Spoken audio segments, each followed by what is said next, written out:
د ثناګل باره کې خو به تاسو خبر یې چې هغې پسې په سوشل میډیا باندې د هغې څه ویډیوګانې شیر شوي وي. بیا د هغې ویډیوګانو تردید هم هغې کړی او ډېرو ټیک ټاکرانو ملګرو یې هم تردید کړی، ویلي وو چې دغه ثناګل نه ده او خلک هسې د ثناګل د بدنامولو کوشش کوي. خو څنګه به وي چې که تاسو سره یو ویډیو شریکه کړم نو تاسو به بیا موږ ته څه کمنټ وکړئ چې آیا دغه رښتیا ثناګل ده او که بل څوک دي. نو که ویډیو کتل غواړئ ضرور سره تر اخره پاتې شئ چې د ثناګل په ټول حقیقت او تفصیل باندې تاسو پوه کړم.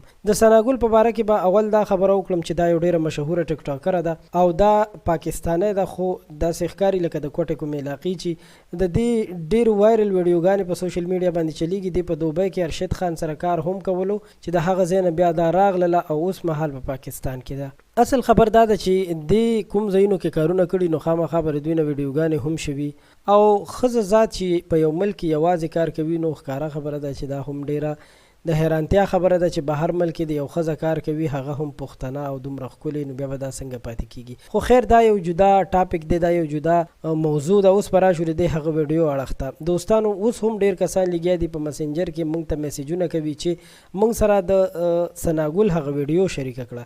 نو د ثناګل د ویډیو په باره کې به هم تفصیل تاسو ته درکم چې د ثناګل کومه ویډیو چې وه چې هغې پکې کومه بېهودګي کړې وه. نو دوستانو هغه ویډیو ویل کېږي چې هغه د دې خپله نه وه، هغه د بلې جینۍ ویډیو ده، سر پې لګول شوی دی او بیا دې پسې تړل شوې ده چې ګینې دا ثناګل ده. ځکه چې نن سبا د اے آی دور دی.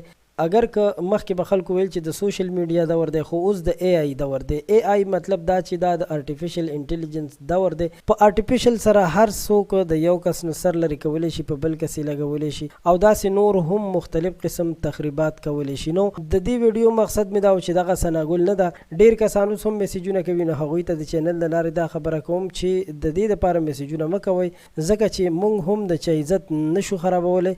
دغه د ثناګل ویډیو نه ده، بلکې دغه به څوک بل څوک وي.